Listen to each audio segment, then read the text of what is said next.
Hi, I'd like to go through and review an interesting book dealing with some of the interesting aspects of what is normally called the pseudosciences.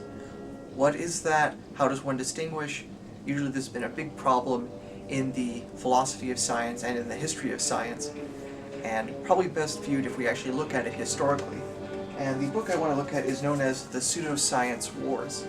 This book by Michael Gordin is not here to basically give us the history of all possible pseudosciences, but of a particular interesting event during the 20th century with the interesting psychoanalyst and theorist Immanuel Velikovsky.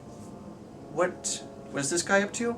Well, I'll let Carl Sagan explain from his Cosmos series back from 1980. Now, there is a curious argument alleging major recent collisions in the solar system proposed by a psychiatrist named Immanuel Velikovsky in 1950. He suggested that an object of planetary mass, which he called a comet, was somehow produced in the Jupiter system. He doesn't say exactly how it's produced, but maybe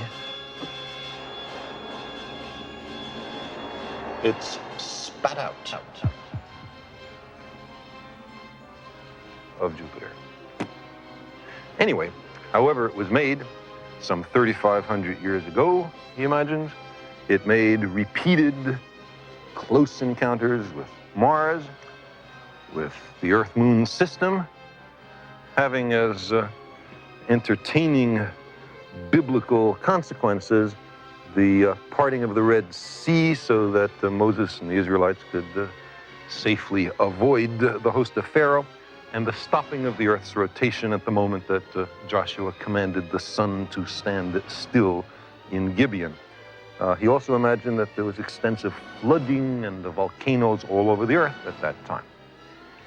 Well, then after a very complicated game of interplanetary billiards was completed, Velikovsky proposed that this comet entered into a stable, almost perfectly circular orbit, becoming the planet Venus, which he claimed never existed until then. Probably get the idea from that Sagan doesn't think much of his ideas. It does require things of celestial mechanics, chemistry, geology, history, and mythology to all be very serious levels fundamentally wrong, and obviously that would not please a lot of scientists, especially when you're attacking most every field in the sciences, and even into the humanities.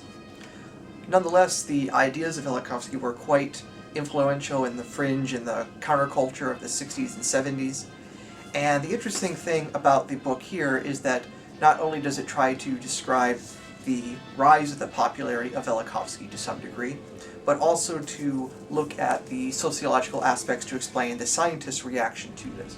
When his book by Velikovsky, printed back in 1950, first came out, it was derided not just for being pseudoscience, but also because the publisher was pointing it out as science and caused the publisher to basically sell off the book to yet another publisher. Other interesting thing that the author shows is the influence of the scientific reaction to another batch of bad science that had been coming out of the Soviet Union at that time, dealing with biology and the production of grain, which ended up getting a lot of people killed in the end, and when it also became strongly politicized in the Soviet Union. So these are some of the interesting things the book tries to explain. On top of this, trying to actually mesh in the works of Velikovsky with some of the other things that are normally considered pseudoscience, whether it be the ancient astronaut ideas, that they also will sometimes have used Velikovsky in the past to make their arguments.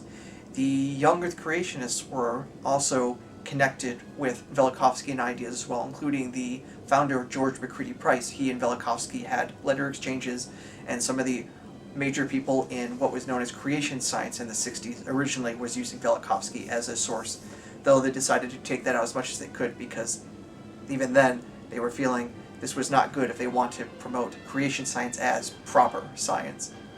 So this also does an interesting thing. It shows that in the world of pseudoscience, they're not so different. They actually do have some level of standards of what they're going to consider orthodox and unorthodox. So that makes this book extremely useful. It is not going to say who's right or who's wrong. It's to document not simply what happened, but to try to explain why it happened, what were the forces, and basically to try to compare and contrast what's normally called pseudoscience, what's normally called science, to point out that basically, as the philosophers of science have come to agree, there's no simple demarcation as was once thought. It's very cloudy, but historical analysis can probably give us an idea of how the term is used, whether it's used just bellicosely or if it might even have some semblances to reality. Highly recommend the book. Doesn't seem to be too much wrong with it. It's very well detailed. Obviously the authors spent a whole lot of time going through the archives of Velikovsky's work at Princeton University, where it happens to be stored.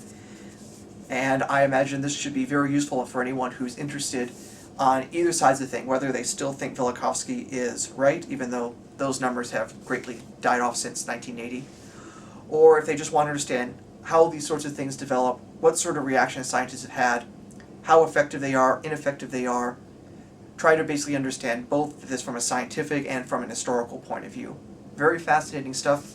Highly recommend. Also comes with a good recommendation from the great Michael Shermer. So if you don't take my word for it, you can listen to the guy from Skeptic Magazine. Take care.